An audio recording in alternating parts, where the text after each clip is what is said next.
Hello students, in this video lecture I am going to discuss the method of separation of variables for solving the vibrating string problem or the wave equation. The problem of vibrating string is same as saying that we are trying to solve or trying to find the solution of the wave equation. So in this particular lecture I am going to basically solve the wave equation, or I am going to solve the vibrating string problem using a method which is called the method of separation of variables. Now so what we do is we consider the problem of vibrating string of length L. So suppose there is a string like this and it is of length L, fixed at its endpoints. The two endpoints are fixed. That is, consider the problem utt is equal to c square uxx. This is called the wave equation. I have already discussed this equation when we were modeling the problem of vibrating string. So this equation is called the wave equation, and this is one dimensional wave equation. You can go and see the watch that video which I have already made for modeling of this wave equation. And this wave equation represents the problem of vibrating string, where let me just recall, where u represents the position of the string at any point. Suppose in this particular case we have taken the string which is of length L and it is tied at 2 points. Here when you pluck the string, or when you give a small disturbance to the string, or when you just displace the string by plucking it, then the string starts moving up and down, and we are actually interested in finding out what is the, when it starts moving up and down, then we are interested in finding out what is the position of the string at any point. Suppose this is the point where we want to study the position. So we are interested in finding out what is the position of the string. We want to find out what is that equation which governs the position of the string at any time t, when the horizontal distance, if you drop the perpendicular from here, this is the initial point, and if you drop the perpendicular this distance, this is the horizontal distance, and you can go and see that video for modeling of the wave equation. This distance we had taken as x, so this is the horizontal distance. So there are two variables that we have in hand when we are modeling the wave equation. One is the horizontal distance x and other is the time. So we are interested in finding out what is the position u represents the position, what is the position u of the string when the horizontal distance is x and when the time is t. So this u actually represents the position, and the equation which gives the value of u, that equation is called the wave equation. So this equation has already been modeled. So here of course x, as I have already told you, x represents the horizontal distance, and when you are at this point here, the horizontal distance is x is equal to 0, and when you are at this point here, the horizontal distance is x is equal to L. So basically what you can say is that x lies between 0 and L. This is what we have, and this is what we have written over here, that 0 is less than equal to x is less than equal to L, t is time is greater than equal to 0. So this is the equation that we have to solve.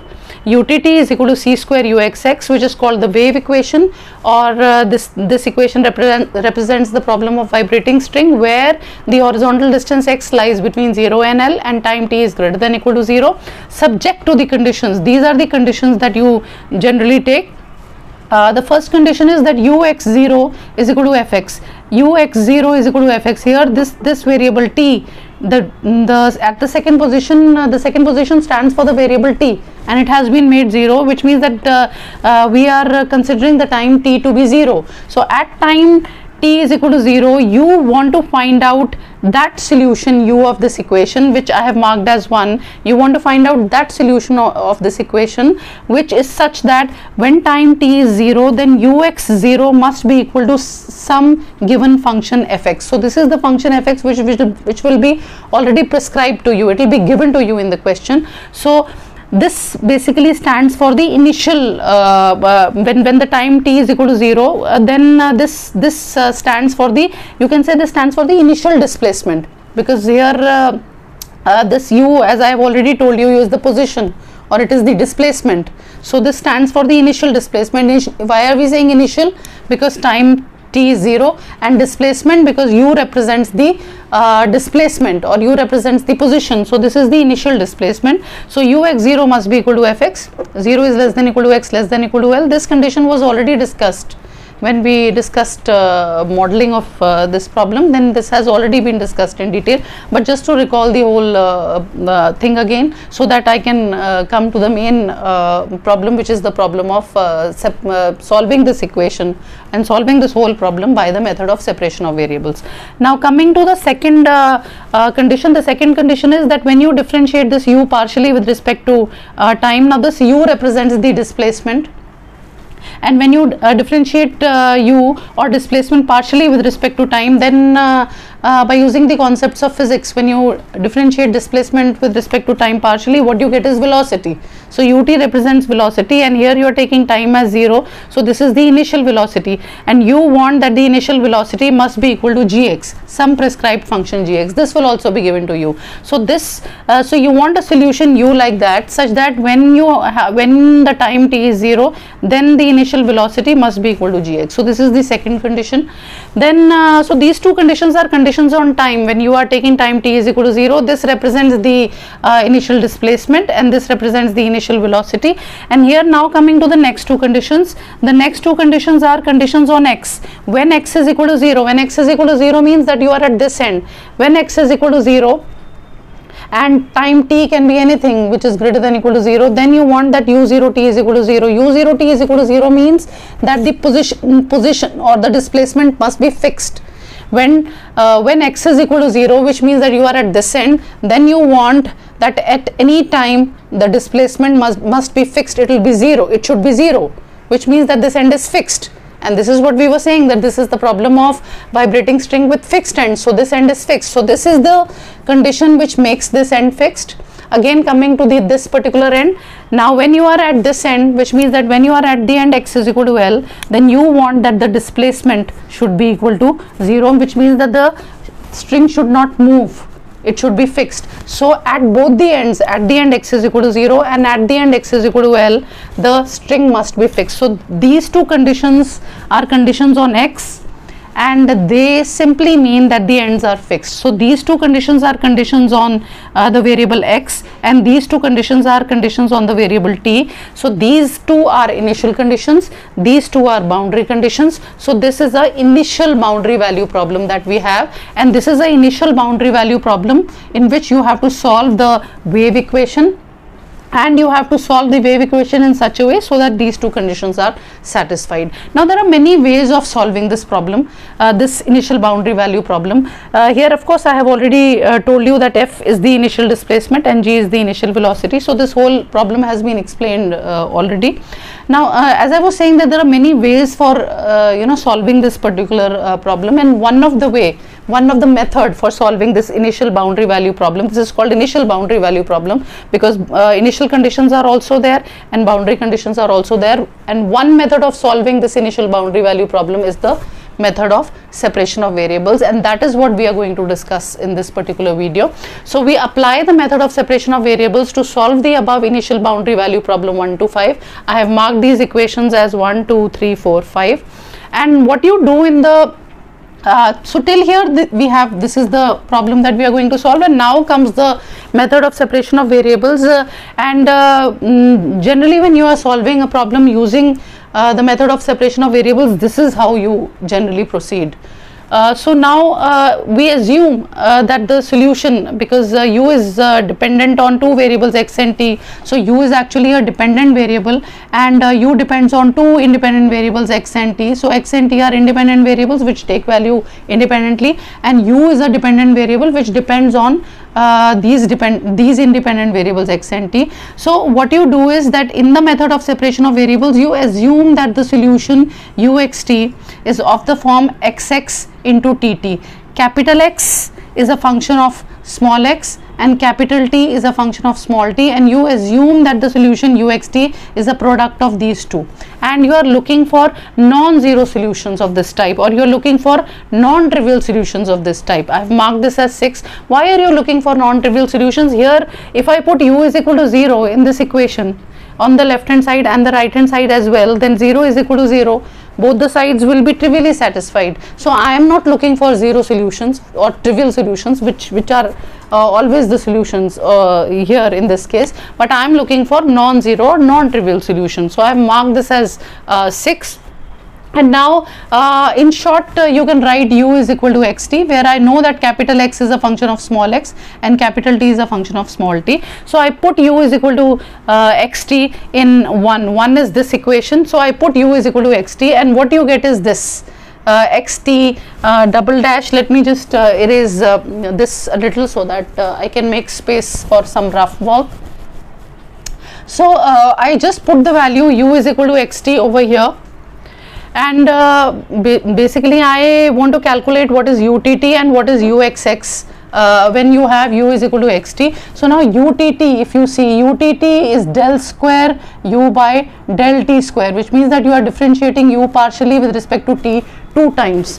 And if you put the value of u as xt, because the value of u is xt, so I have something like this.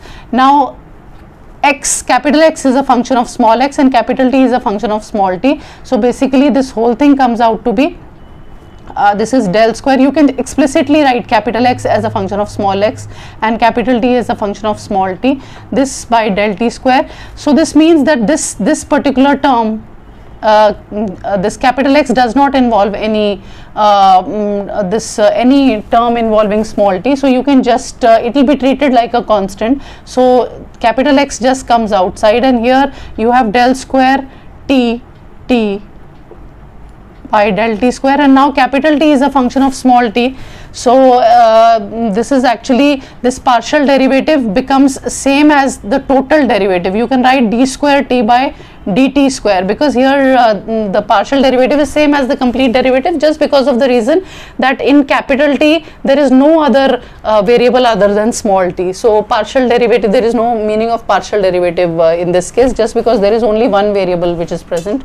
Had there been some other variable, had the capital T been a function of, if capital T would have been a function of some other variable also, then it would have made sense if we would have written, we would have kept partial derivative only. But now in this case, because capital T is a function of only one variable which is small t, so you can replace this partial derivative by this total derivative, which means that this comes out to be xt double dash. I can write xt double dash, where what is t double dash? T double dash is d square t by dt square. So basically what you have, utt comes out to be xt double dash. So this is the value of utt. Utt is here, and in utt you are putting u as xt, and because the value of utt comes out to be xt double dash, so you have xt double dash over here.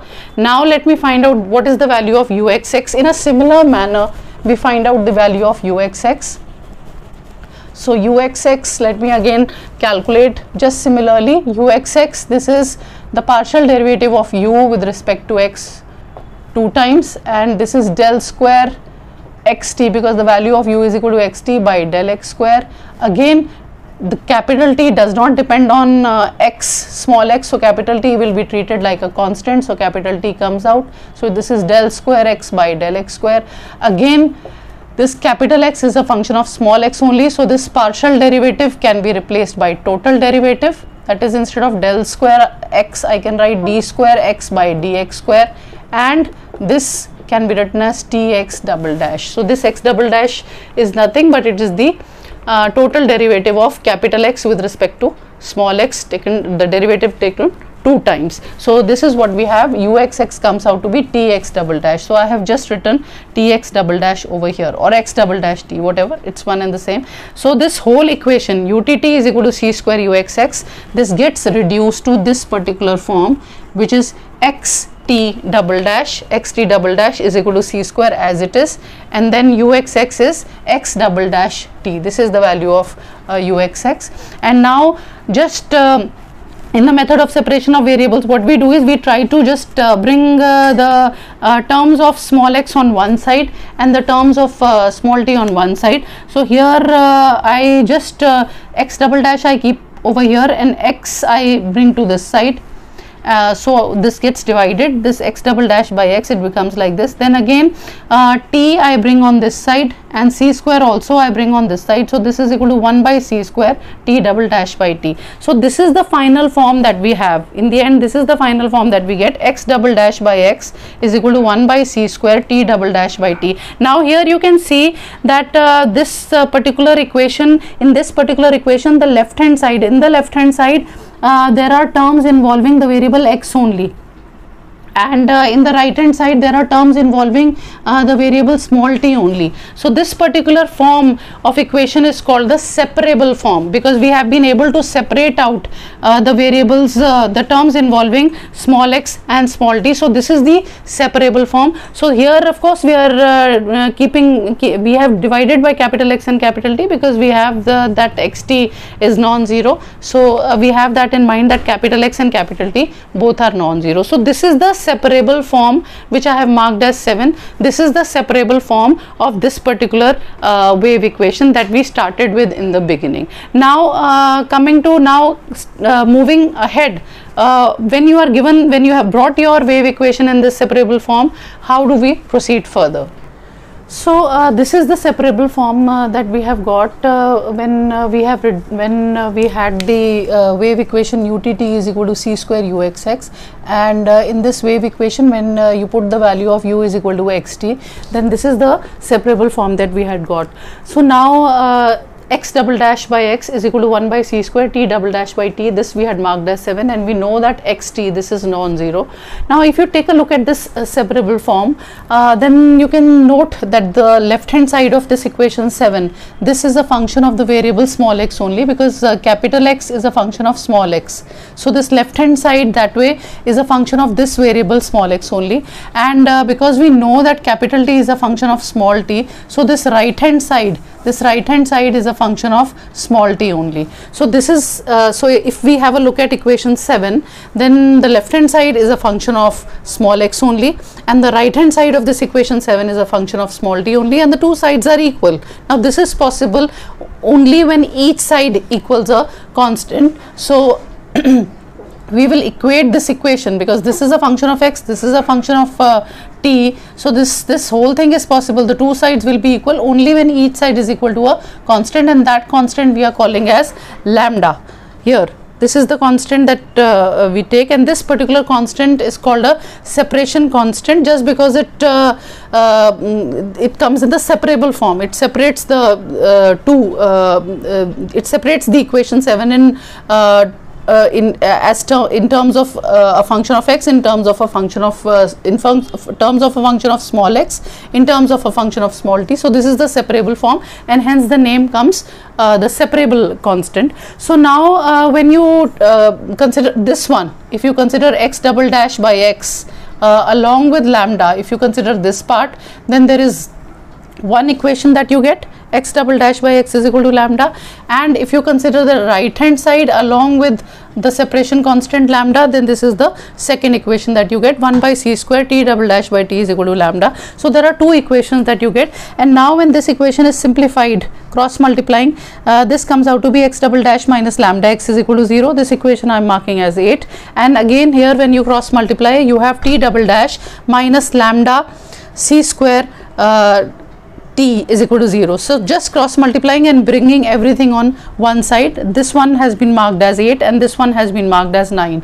So we can just see that this is a ordinary differential equation of second order, because you are differentiating 2 times over here. Again this is a ordinary, because this is also the ordinary, these are ordinary derivatives. This is the ordinary derivative of ordinary second order derivative of capital X with respect to small x, and this is the ordinary second order derivative of capital T with respect to small t. So these are two ordinary differential equations we have got of second order, and what we started with in the beginning was a partial differential equation of second order, and by making this transformation u is equal to xt, by making this substitution, we have been able to reduce this partial differential equation of second order into 2 ordinary differential equations of second order, which can be easily solved.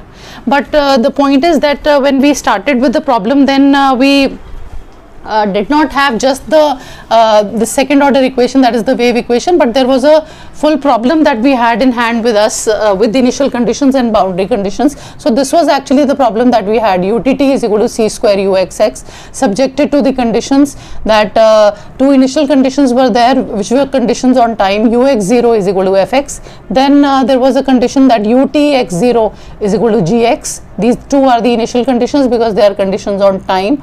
This is this when time t is 0. So these are the this is the initial displacement and this is the initial velocity. And then again there are two boundary conditions. The first boundary condition was that when x is equal to 0 and time t is anything, then you want that u0t should be equal to 0, and when x is equal to l and time t is anything, then you want that ult is equal to 0. So these two are boundary conditions, these two are initial these two are boundary conditions, these two are initial conditions. So besides the second order wave equation, which is a partial differential equation, there were two initial conditions and two boundary conditions also. So we have been able to, till now what we have done is that we have been able to reduce utt is equal to c square uxx, which is a partial differential equation of second order. Partial differential equation I have written in short. We have seen that we have been able to reduce it into two second order ordinary differential equations. These are the second order ordinary differential equations. This is a second order ordinary differential equation in terms of variable x, because capital X is a function of small x, and this is a second order ordinary differential equation in terms of t, because capital T is a function of small t. So we have been able to reduce the partial differential equation into these two ordinary differential equations of second order, that we have done. But besides that, you have to take care of these two initial and boundary conditions also. So what we do is, the first step is that we consider these two boundary conditions first, and we try to find out what is the form that these two boundary conditions take when you make this transformation that u is equal to xt.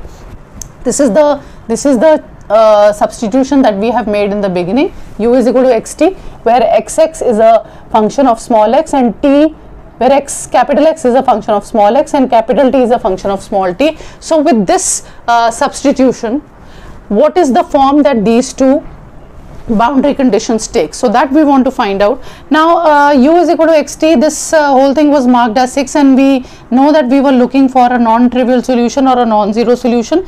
And also let me consider the boundary conditions. These boundary conditions were marked as 4 and 5. In fact, this was marked as 1, this was 2, this was 3, this was 4, and this was 5. So we consider the boundary conditions 4 and 5. These two conditions we consider, and we consider 6, which is the solution that we have assumed. And now let me make use of 4 in 6, which means that I have to put x is equal to 0 wherever it occurs over here. So when you put x is equal to 0, here this capital X is actually, this xt can be written as capital X as a function of small x and capital T as a function of small t. Explicitly you can write like this.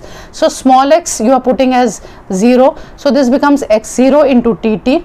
This we want that this should be equal to 0. This is the boundary condition. So this whole comes from 4. Then again using 5 in 6, putting x is equal to L over here, which means ULT, which is this, is equal to XL into TT is equal to 0. You want that this should be equal to 0. Now these are the two requirements. You want that these boundary conditions should be satisfied by the solution. We have marked them as 10 and 11, and let us see what do you get when this is the point that we have reached. What is that you get? Now if you want that the product of x0 into tt, this is equal to 0, this means that basically what should happen, let me just make space for the rough work. Now when you are taking the first one, this one, x0 into tt, x0 into tt, if you want that this should be equal to 0, this implies what? This means that either x0 will be equal to 0 or tt will be equal to 0.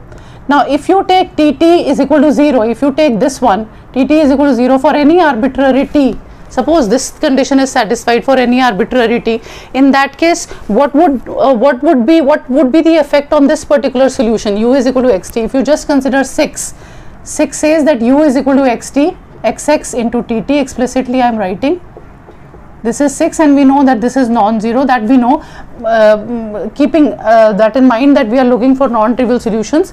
So but u is equal to xx into tt, that was 6, and now if tt is equal to 0 for any arbitrary t, which means that if you put any value of t, tt will be equal to 0, then what would happen to this particular product? This particular product would obviously become 0, because tt is equal to 0 for any arbitrary t or for all t, and which is not what we want, because in the beginning we supposed that u, which is product of xx into tt, xx into tt, this must be non-zero. We are looking for non-trivial solutions, and if we make a choice like this, if this happens, then the product will come out to be 0, which will make u 0, and we don't want that, which means that this case is not possible. Now because this case is not possible, the only possibility that we are left with is x0 is equal to 0.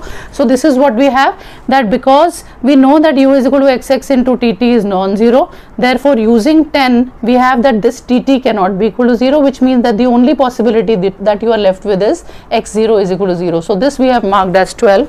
Again, by the same argument, this is the second condition that you have, xl into tt is equal to 0, which means that again proceeding in the same way and giving the same argument, because you have xl into tt, this is equal to 0. This means that either xl should be equal to 0 or tt should be equal to 0.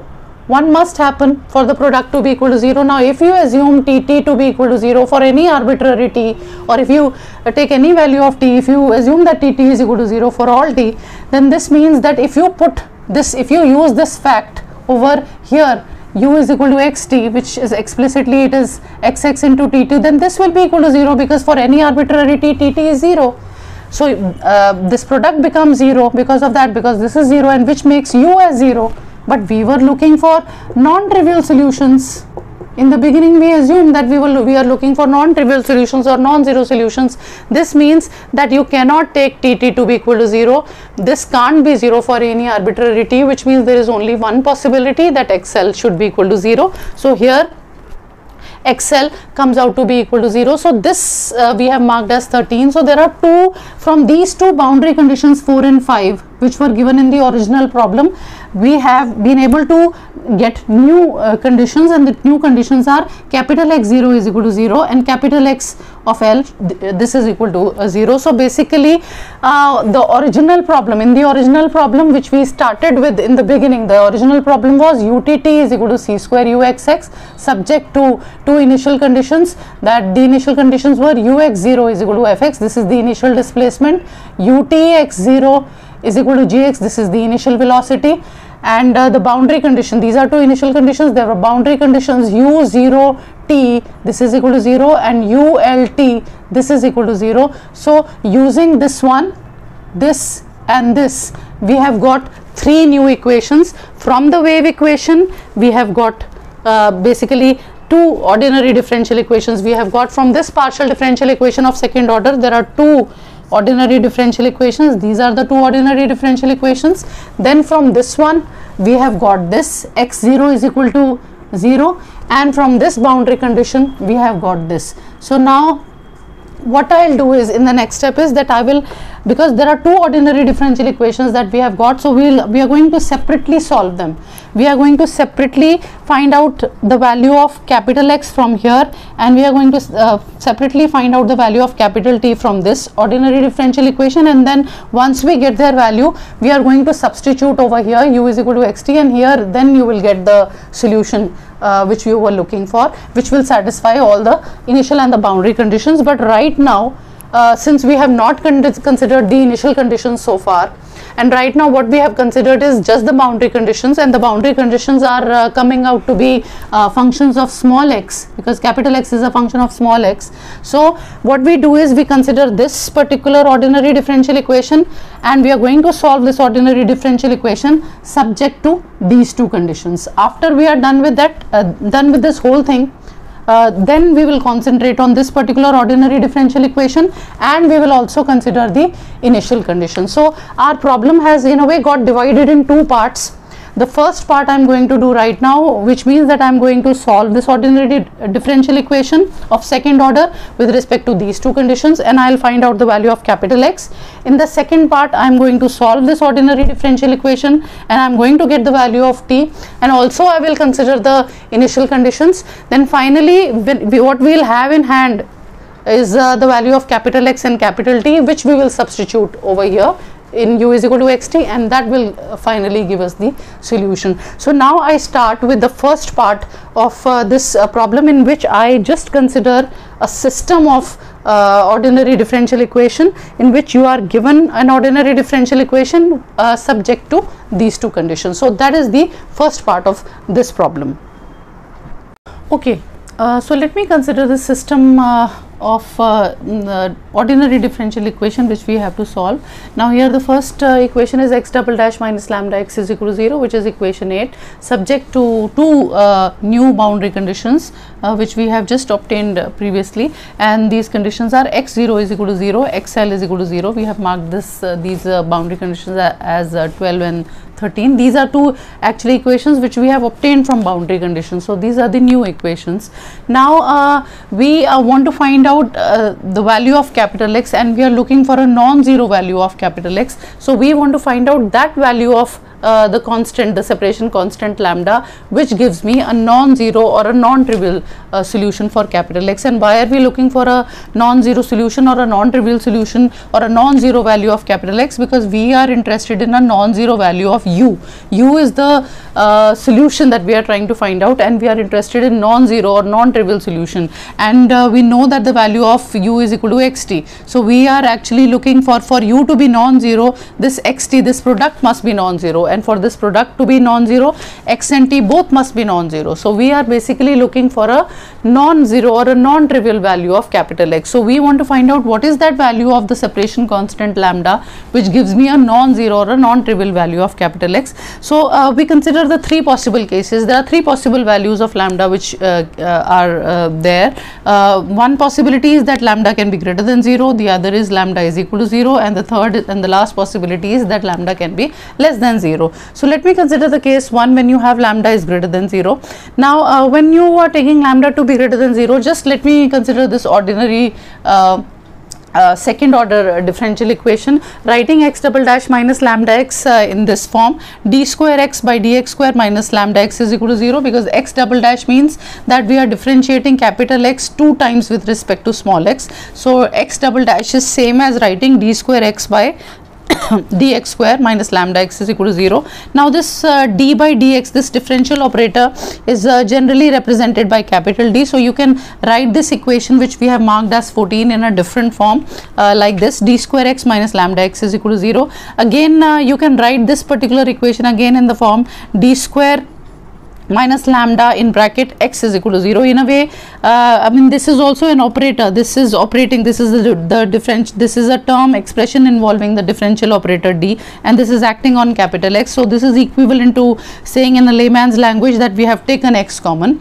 And now if you consider this particular expression, this is a ordinary, this whole thing which we have, this whole expression, this whole equation that we have marked, this is as 15, this is a ordinary differential equation of second order. And in order to solve this particular ordinary differential equation of second order, what we do is we consider the corresponding auxiliary equation. And how do you get the auxiliary equation? By considering this particular expression, and in this replacing the differential operator capital D by M.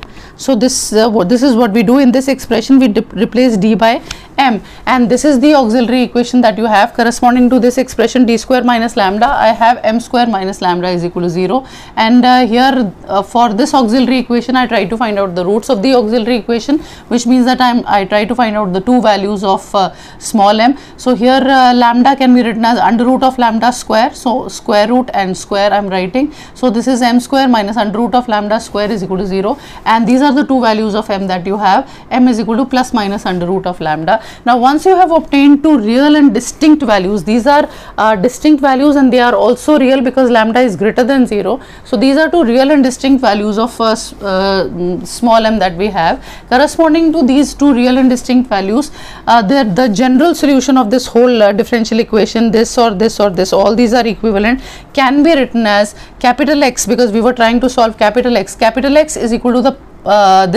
there will be two parts. The first part will be the part corresponding to one root, one value of capital M, and the second part of the solution will be a value corresponding to the second value of small m. So capital X is equal to a e to the power minus under root lambda, this is the first value of small m, and plus b e to the power plus under root lambda x. So these are the two parts that we have in the general solution capital X of this ordinary differential equation, and this general solution of this ordinary differential equation can be called as complementary function also, or CF also, which is something we do or we learn when we study ordinary differential equations, because for solving partial differential equations you need the knowledge of ordinary differential equations. So this part comes from there.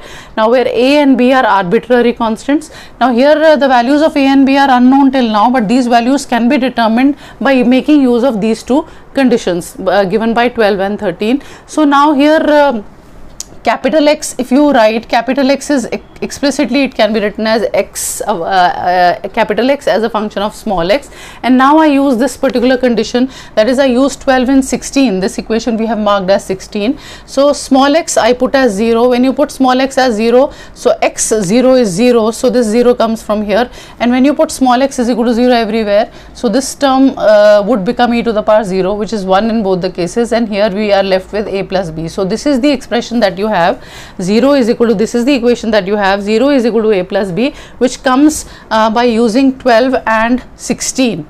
Again using the second condition 13 in 16, which means that I have to put small x as L. So when you put small x as L, xl is equal to 0, so xl comes out to be 0, and small x everywhere has to be put as L, small l. So this is going to be a e to the power minus under root L plus b e to the power under root L. I am putting x as L. So this is the, and here xl is equal to 0. So this is the equation that you have, the second equation. So we are getting two equations by using these two conditions in this value of capital X, and if you take them together, so this is the system of equations, system of two unknowns, system of two equations in two unknowns. The two unknowns are a and b. So this is a homogeneous system rather, because one side is 0, this is also 0, this is also 0. So this is a homogeneous system of two equations in two unknowns a and b, and one solution of this homogeneous system is a is equal to 0 is equal to b, because for a homogeneous system the 0 solution is always a solution. So a is equal to 0 is equal to b is a solution of this system. Now the point is, I want to find out whether this is the only solution of this system or there are some other solutions also. So let me write the determinant of coefficients. Now if here the values of a and b, these are parameters or these are unknowns whose values are not known to us. So we write the determinant of coefficients. Here the coefficient is 1, here the coefficient of b, a is 1, b is 1, the coefficient of a is e to the power minus under root L, and here the coefficient of b is e to the power under root lambda L. So when you write the determinant of coefficients, the determinant of coefficients is 1 1 from here, and e to the power minus under root lambda L from here, and e to the power under root lambda L from here, and this is the determinant. And when you find out the value, this comes out to be e to the power under root of lambda L, this into this minus this into this, which means e to the power under root lambda L minus e to the power under minus e to the power minus under root lambda L, or which can be written as 1 over e to the power under root lambda L, and this of course is a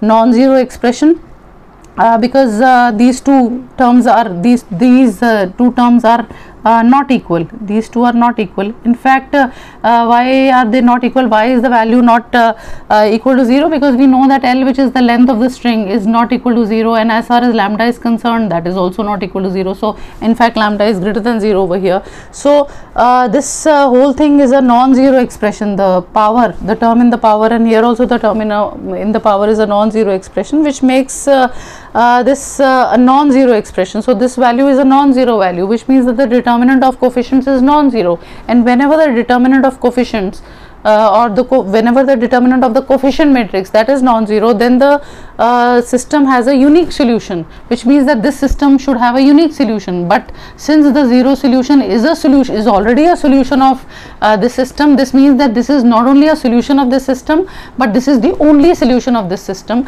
So this system has a unique solution, A is equal to 0 is equal to B, because the determinant of coefficient matrix is non-zero.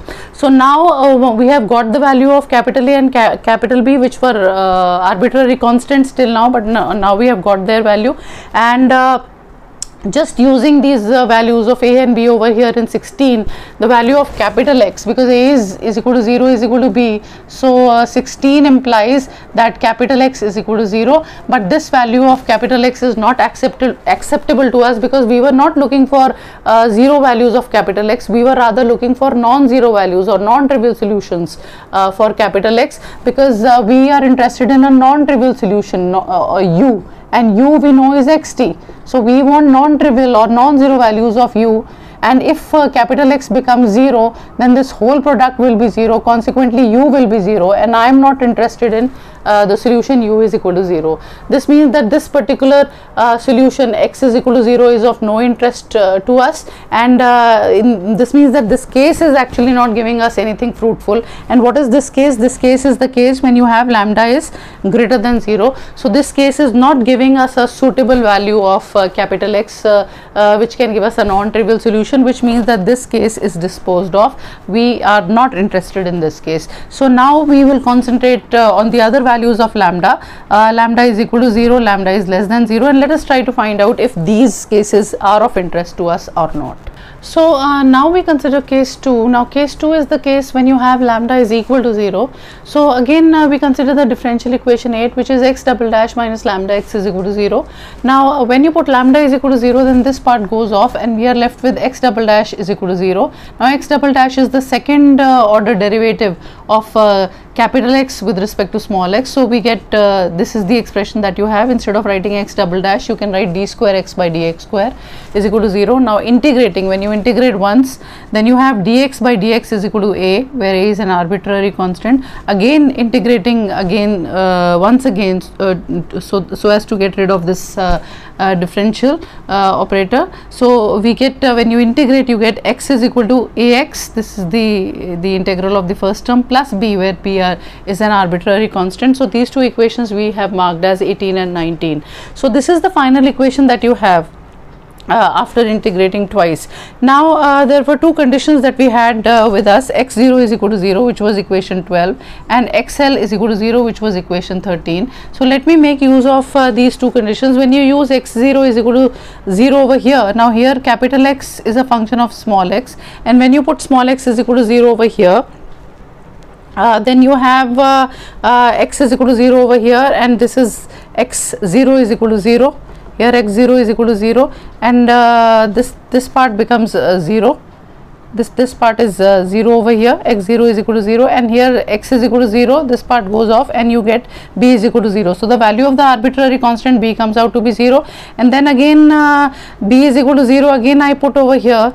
And I'm just, when you put b is equal to 0, you are just left with, actually this is the case, x is equal to ax plus b, and when you are, and x, capital X can be explicitly written as function of x, function of small x. So when you are putting x is equal to 0, when you put x is equal to 0 here, you get 0 is equal to b, small x is equal to 0. So here arbitrary constant b comes out to be 0. When you put the value of arbitrary constant, you are left with xx is equal to ax, and now again you use this condition 13 and you put small x is equal to L. Now when you put small x is equal to L over here, so xl, the value of xl is 0, so this comes out to be 0 is equal to a into L, which is what we have over here. And now a into L is equal to 0 implies a is equal to 0. Why? Because L is non-zero. L is the length of the string, so it is non-zero. Since L is non-zero, the value of L is non-zero, so a has to be equal to 0. So both a and b are 0, which means that A is equal to 0 is equal to B is the solution, is the value of these two the values of these two arbitrary parameters. And when you put A is equal to 0 and B is equal to 0 over here, the value of capital X also comes out to be 0, and because capital X comes out to be 0, so U is equal to xt, that would also come out to be 0. But we are not interested in 0 solutions, so we are interested in non-zero values of small u, and for non-zero values of small u we were looking for non-zero values of capital X, but here this value of capital X is 0, which is not of any interest to us because it is giving us 0 solution. So this case again is not a fruitful case, and this is of no interest to us, so this case is also disposed of, that is the case lambda is equal to 0. So again, now we come to the last case, which is case 3, when you have that the value of the separation constant lambda is less than 0. In this case again we consider the ordinary differential equation 8, which is x double dash minus lambda x is equal to 0, this particular equation, and in terms of the operator d, because I just told in this lecture only earlier that this differential operator d by dx is generally represented by d, capital D, and so x double dash minus lambda x can be written as d square minus lambda x is equal to 0. This part I have explained earlier. So this equation is equivalent to this one, and now this is the ordinary differential equation of second order, which again we have dealt with this type of equation earlier in this lecture only, which is solved by writing the auxiliary equation. And I have already told that the auxiliary equation is obtained by considering this particular expression, and in this expression just replace capital D by small m. So this is the auxiliary equation, m square minus lambda is equal to 0, or m square is equal to lambda, where we are dealing with the case that lambda is less than 0. Because lambda is less than 0, so lambda can be written as some minus p, because lambda is negative, so lambda is equal to minus p, let's say, where p is greater than 0. So lambda I am writing as minus p, and again m square is equal to p I square. This minus p or this can be written as minus 1 into p, and this minus 1 is written as I square. So m square is equal to p I square. So from here we get two values of m. The two values of m are plus minus I or iota. This is iota.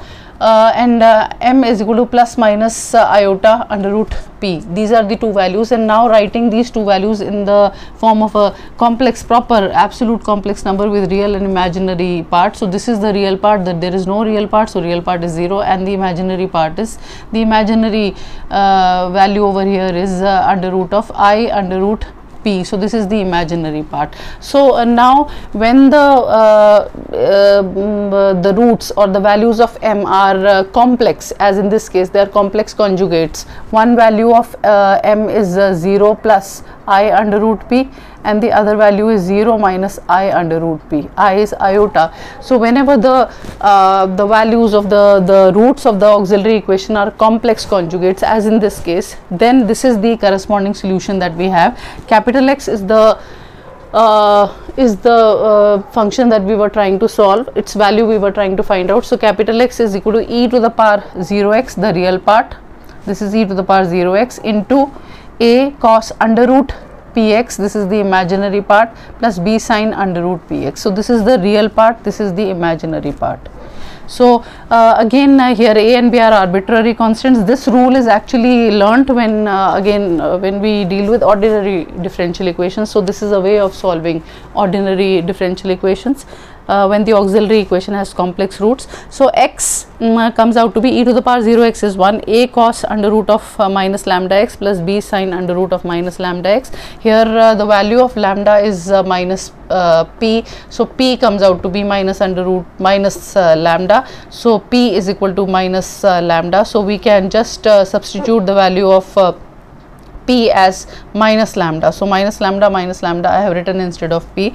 So this equation we have, this equation which we have numbered as 21 gives me the value of capital X. And now now using condition 12, now condition 12, that is x0 is equal to 0, I use this condition in 21.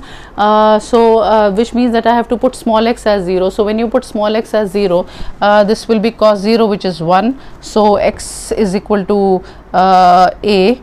Here we have an x0 is 0, so this part will be 0, this is 0, a into cos 0 is 1 plus b sin 0 is 0. So this is what we have, 0 is equal to a, because this part goes off and we are just left with, here we have just a, this part becomes 0 and this part also becomes 0. So a is equal to 0, and using this value of a as 0, which we have marked as 22 in 21, this part just disappears, and the solution at this point becomes xx is equal to b sine under root of minus lambda x. This is the solution, and now we have to use the other condition. This is one condition that we have used, x0 is equal to 0, which is equation 12. We still have to make use of the other condition, which is given by 13, and the other condition was xl is equal to 0, and using this condition will give us the value of the arbitrary constant b.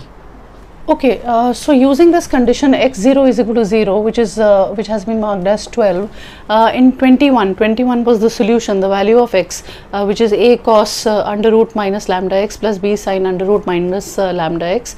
We have obtained the xx is equal to b sine under root of minus lambda x, and this we had marked as 23. So because a had come out to be 0, so this is the value of x that we get, but we have just used one condition, x0 is equal to 0, which was given by 12. We have to use the other condition 13, which is xl is equal to 0, to get the value of this other arbitrary constant b. So using this condition xl is equal to 0 given by 13 in 23 is this solution. We have that xl, put small x is equal to L over here, and put small x is equal to L over here. So xl is equal to 0. So the left hand side of this 23 becomes 0 when you put x is equal to L, and the right hand side becomes b sine under root of minus lambda L, because you have put x is equal to L, and this we have marked as 24. Now this product is 0, and there are two terms that we have in this product, b and this particular term of a sine. So if the product has to be 0, then either b has to be equal to 0 or this term has to be equal to 0. Now if we take b is equal to 0, then the value of b is equal to 0. When you put the value of b is equal to 0 in 23, this would make xx to be equal to 0, and this would give us a trivial solution, x is equal to 0. But we were not looking for a trivial solution, we were looking for a non-trivial solution. Why we have been looking for a non-trivial solution? I have been repeating this fact again and again. We are looking for a non-trivial solution x, we are looking for a non-zero solution x, because actually we are looking for a non-zero solution u, and u we know is the product of x and t. So if you want that u should be non-zero, then obviously this product has to be non-zero, and if this product has to be non-zero, this means that x and t both have to be non-zero. So that is why we are looking for a non-trivial value of capital X, and we are looking for a non-trivial value or a non-zero value of capital T. So if capital X becomes 0, then this value of capital X as 0 is of no interest to us, because we are looking for a non-trivial value. So x is equal to 0, which is a trivial solution, is not of any interest to us.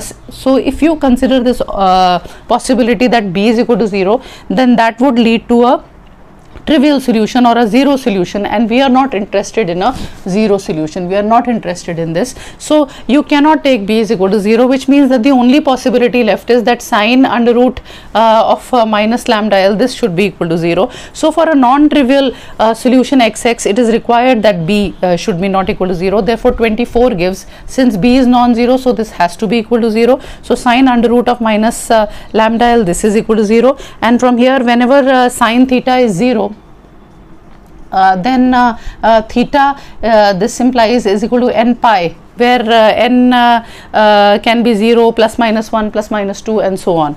But here in this case theta, instead of theta you have this particular value, that is under root of minus lambda L, this is your theta, this is equal to n pi, where, so this is what we have, under root of minus lambda into L is equal to n pi, where n is equal to 1, 2, 3, and so on.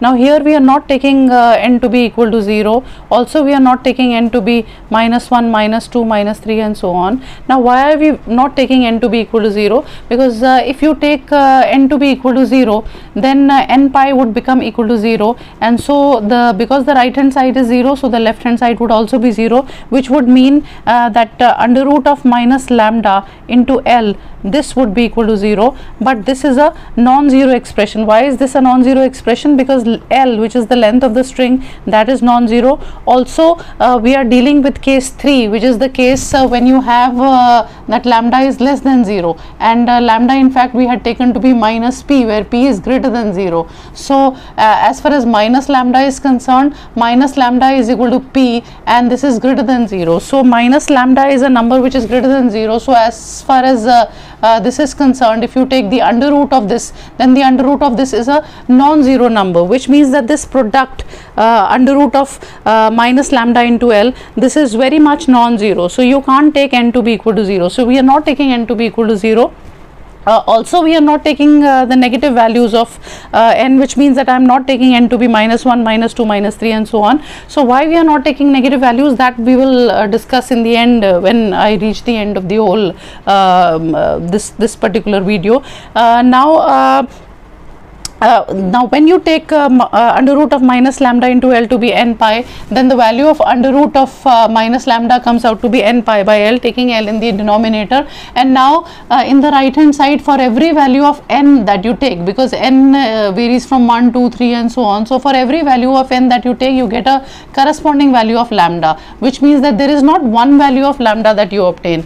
There are infinite number of values that you obtain. So these infinite values of lambdas are denoted by lambda, and so for every value of n, there is a corresponding value of lambda, and that we are denoting by lambda n. So that is what I have written, that for this infinite set of discrete values of lambda, now these there are discrete values of lambdas that we are obtaining, and now for these infinite discrete values of lambda, this problem whose solution we were trying to solve, that is x double dash minus lambda x is equal to 0, which was equation 8, then x0 is equal to 0, which was equation 12, xl is equal to 0, which was equation 13. This problem has a non-trivial solution, because we were looking for a non-trivial solution xx, that is a non-zero value of capital X. So for all these values of lambda, you have a non-trivial or a non-zero solution of this system which we were trying to solve. Now I use these values of lambdas which are given by 25. I have numbered this equation as 25 in 23. So putting the values of lambda over here,